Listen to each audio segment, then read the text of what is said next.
manaraka eto amin'ny stady ty rehefa tapitra ny lanonany. Zay no fandaharam-potoana tompoko lasy tompoko vavy. Ya, eto moa tsara ambaratsika fa fetim-pirenena ty, fa tsy fetin'ny fianakaviany chef distrika, na fetin'ny bavany, na fetin'ny mamany. Ao sa tsy ao atsika?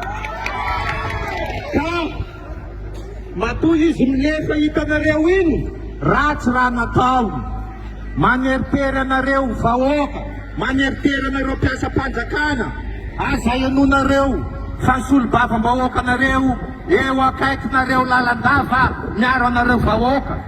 Izy hitanareo iny nangala 27 millions tamin'ny député, tamin'ny CLD, espèce koa mbola nalainy koa. Tsara efa tonga any amin'ny filoham-pirenena zany, efa tonga any amin'ny ministre. Zany tenenako anareo hoe manao corruption ny chef district atsika ka tsy mety kazotrony ny toerana.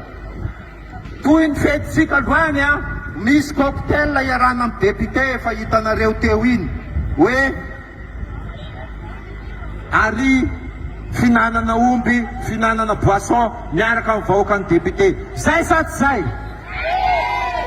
Rehefa avy eo misy match ny foot koa atsika, misy match ny foot koa atsika, dia manao an'izay tsika dia ny aviatsika ty avianareo mangala député aty.